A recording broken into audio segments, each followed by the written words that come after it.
What's up, guys? This is Logan from Tackle Express. This is part 3 of our 4-part series with Shannon Gallagher, surf fishing for halibut.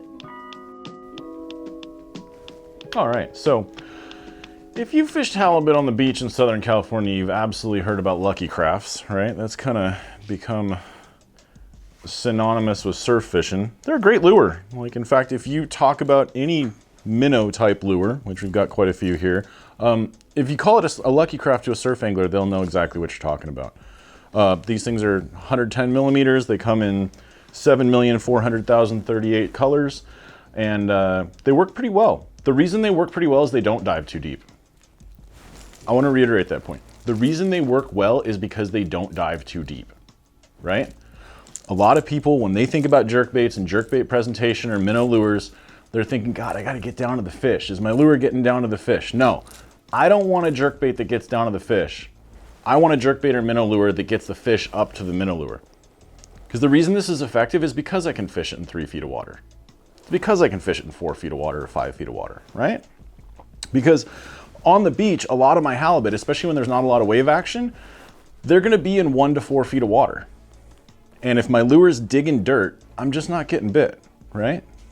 If I want to fish for halibut in 10 feet of water, I'm not going to fish a minnow lure. I'm going to fish a lead head and a swim bait. It's much more effective. There's some other options too we'll talk about. But what I want to reiterate is that it's very important to be able to present this lure shallow, right? Because that's when we need it, when fish are there. These things are great. I don't like the hooks they come with, so I changed them out on the Lucky Craft 110 with owner ST46TNs. That's what you see right here. A little wide gap treble. They're very sharp, little needle point. I use a number 2 split ring because technically the front 2 hooks are too close together. If you've never had that problem on a Lucky Craft, I don't know how you did it. Maybe you can tell me. These 2 front hooks get stuck together. That's the only flaw in the bait, but I use smaller split rings to keep it from doing that so often. I also fish it with a clip. Fish Kicker 25-pound quick clips. These are super cool because they loop on super easily, and they come in a cool little pack that you can throw in your tackle box. And sometimes I put other stuff in there that I need at hand and that I don't want to be floating around my box. So these little guys, disaster. Cut that. So the little kicker clip, we'll do a close-up of this later, but it's got one little arm that goes in the eye of the bait, and as long as you push on the back, the bait goes on the clip. I like it because it's easy, it's simple, and there's no cross lock to come unlocked or anything like that. Lucky Craft color selection, that's a point of debate with a lot of folks because there are a lot of colors. How many colors do you need? Well, you need at least one because you can't fish less than one bait, right?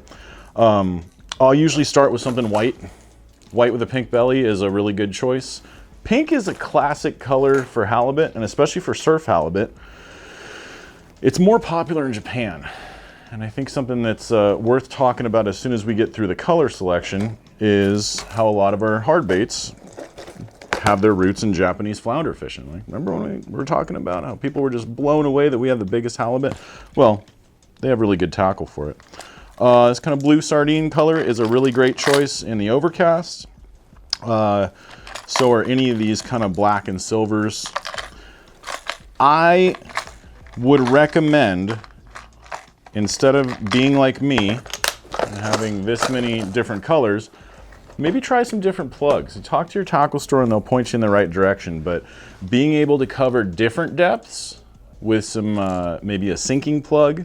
Right, we were talking about fishing deeper. You can fish a swim bait, but one of the conditions that you'll find, especially on the beach where we have channels, maybe inlet channels, like Bolsa Chica comes to mind, some of the river mouses, you'll have a deep channel, and that really flows current quickly. You're going to need a sinking bait to get down. I'll use like a clear color in the sun. Sometimes that seems to work better for me. Clear or something reflective, but if the water's dirty or there's overcast, I really like that white color. There are a couple lures that I've been fishing the last couple years. This is a Bass Day, Gyokusai 97. This thing's cool because it floats. You say, well, it floats, can I cast it? Because that's the other thing, right? You gotta be able to cast these things a ways. Yeah, Yeah, it casts really well. It has a tungsten weight transfer system, and I would argue that it actually casts better than those. But I would argue that's nice with a floating lure, because when I use a floating lure is realistically when I'm trying to fish 1 to 2 feet of water. When I'm trying to fish really shallow and the beach is really flat, I want to make the longest cast possible. If I'm fishing a beach and there's a big trench in front of me and that's where the fish are sitting, I don't need to cast past it, right? Like I don't need to wind 100 feet to get back to my strike zone. When I'm really just trying to cover water and fish are chasing bait around and the beach is, like I said, really flat at low tide, you'll notice sometimes. I like this thing because I can chuck it. Minnow lures are really effective, but you want to be safe with them. You'll notice, like I said, the Lucky Craft comes with size 6 hooks and it's got 3 of them. When you land that fish, it can be a dangerous thing, right? If you're an experienced angler, you know what to do, you know how to handle it, you got a good pair of hemostats that are nice and long, and you know when the fish is gonna freak out, when it's not. When you're gaining that experience to figure out when and how it's safe to unhook a fish on a hard bait, I want you to be really careful. You know what I mean? Because that can really ruin your day in a hurry, and we don't want that for you. So safety first with hard baits, always, right? What's interesting about them is, you know, the first time people look at this lure, they think, wow, fish are gonna come up and eat it from the tail. Absolutely not. 90% of the time, halibut will eat it from the side and the bottom. So they get that front hook in the corner of their mouth, and then you have the rest of this plug dangling around. And that's what I mean about being careful, because that back treble will come back and get you in the hand, and then you're married to the fish. We call that getting married to the fish, and you don't want that. You want to marry your wife, not the fish. Beyond hard baits, there are a bunch of really cool options for catching halibut in the surf. It's really difficult to fish a hard bait. Like I was talking about some of those point reefs or some of those areas that have more structure. When you're fishing those things, I recommend a Warbaits neck breaker with a plastic. And the reason for that is it's kind of weedless. It comes to the kelp. You change up your colors. If you lose it, it's not the end of the world, but there's gonna be a lot of eelgrass floating around in the water on those. There's gonna be a lot of kelp in the water itself that you can snag on. It's gonna be really tough to get a clean presentation with a minnow lure, even if you don't get snagged, right? There's a time and a place for those, and I would say it's not when you're fishing around structure. One of the important things about a swing style head like this, or even the smaller one, I rigged this one up with a kicker pickle kick and a little flashy swimmer. It casts really well. There's something about the way that this folds when you cast it that allows it to get a little shot like that, or it folds back. I don't know what it does, but it seems that it consistently outcasts a lot of my lead head presentations. There's a time and a place for this open hook lead head, but what I want to focus on is if you're shore fishing and you're using a lead head with a swim bait, especially if you want it weedless, I really like that neck breaker. It's really the cleanest way to fish. It casts the best. There's nothing about it that really irks me in terms of how it presents, right? And it just kind of comes through everything. There's a bunch of options for soft plastics. Again, whites and pinks tend to work really well. Some whites and some pinks. Natural colors work really well. They also really like chartreuse. I think there's something about the family of colors, white, chartreuse, pink, and mint in reaction baits that work really well. There's something about those 4 colors that if you just choose that as a solid color, you will get bit. Fish see it. Historically though, people have kind of ranted and raved about white for halibut. And I have a theory about that. I'd like to put it to everybody out there, and you can tell me what you think, right? This is just a theory. This isn't something that I would, say you absolutely have to believe. I believe that halibut, laying on the bottom here, all the baits swimming around up here, what they're seeing of bait fish when they have an advantage over them is the white belly, right? When a halibut's below a bait, it pretty much has a complete advantage over it. It's probably pretty camouflaged. It's really fast. It's gonna come up and eat it, right? So I think there's something about seeing a bait that's just solid white, which solid white is really, really good reaction bait color. I can't say that enough, right? I really love baits that have like a beautiful finish and some really cool stuff going on, But at the end of the day, it's really tough to do better than a solid white lure for halibut. And I think it's because when they see that, they feel that they're physical position of the bait is such that if they go for it, they will get it and they won't be wasting their energy. So for what it's worth, I think that's worth thinking about. There's a couple other ways to catch them off the beach that are really effective. Again, I was talking earlier about a really long cast at low tide. One of the things that'll get you that are some metal lures, right? And there's a lot of really cool metal lures these days. We all used to fish crocodiles. Here's a couple examples of crocodile type lures. I feel that the Major Craft JP Standard and JP Micros, here's some micros for us. Daisy chain them together so we don't have to look at them twice. This is a 15 gram and a 10 gram. Hopefully you can see the color difference and the size difference there.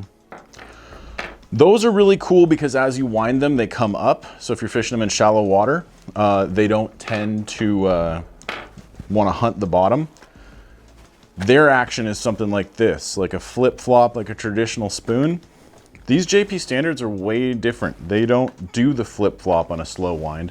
They do something like this, like if you imagine how the hard baits move, just kind of with a body wobble, and they stay upright, which is really cool because you can use your tip to modulate your depth. While we're on that point, I'm going to use a shorter rod to demonstrate this because I have some surf rods over there, but I want to make it here. So when you're trying to control your depth when you're beach fishing, if you put your rod tip down, your lure will run at maximum depth. If I put my rod tip here in the middle, well, it's going to moderate the depth a little bit. It'll keep it a little bit higher. If I put it all the way up, it'll keep my lure from running to the bottom. That works across the board. Whether you're fishing a plastic lure with a lead head, whether you're fishing a metal lure, whether you're fishing a, any kind of minnow lure, you're going to be able to control your depth by the angle of your rod and the height of your rod tip. So deepest running, middle run, you'll feel that. And you'll see that there are different beaches that have different shapes and textures, and you'll know like, hey, I don't want my lure running into that gravelly shell bar. It gets hung up and I might lose it. If you can control your depth like that, you will increase your catches. Another thing that works on the beach and the bay, oh, people are gonna be mad at me for telling you guys this. This is a Bass Tricks Hover Tricks. It's a really cool new bait that's designed to be like hover strolled for freshwater bass. Not me, I put it on a chatterbait head like that. You can also put it on a scrounger head for halibut. Halibut really like a scrounger head. It's got the same action as a minnow lure, but it's got one big single hook and it sinks, so you can change up your options a little bit more. This is a Z-Man basic chatterbait that I cut the skirt off of. The reason I like this is it's really consistent. Like I don't have to worry about the blade getting, like deformed and having problems. I also like it because it's got a giant hook. If you hook the biggest halibut of your life on a size 6 treble, you're taking your chances, right? Like it works great. It's just a really tiny hook. Like you got a trout hook in a 15-pound game fish, and shenanigans are gonna happen. So anytime you can modify your gear to hook fish on a really good solid hook and get a solid hook set by using heavy enough line, do it, right? That said, that kind of hook, not appropriate on a really light spinning rod. On our surf rods, the size 6 treble makes sense because when they eat it, you can hook them. This thing, I don't think you're setting it with a really light, long surf rod. You can set it with a bass rod. But that said, halibut, especially around eelgrass, especially in the bay, again, 9-10 feet of water, they really like something that moves like a chatterbait. That's what that does. In other reaction baits, they also really like an A-rig. So an A-rig is fun because it kind of just, it gets them fired up. That said, if you're fishing halibut with an A-rig, please forget the lazy reputation they've had. I don't want you to fish this thing slow on the bottom and say they're not biting and I'm hanging up on everything. The first cast you make with an A-rig should always be very aggressive, right? Don't start slow and see if they want it aggressive later. Start aggressive with an A-rig. This is a Warbaits mini rig. It's really cool. I like the bigger rig, but I truck this around because it's more portable. Like if I'm fishing out of a fanny pack or something, it's really tough to find place for a full-size A-rig. So yeah, they will chase this thing down. I've seen halibut, I've made a couple casts, right? Fishing it slow, and I'm taking it easy, and I'm just kind of like every once in a while throwing it a handle turn.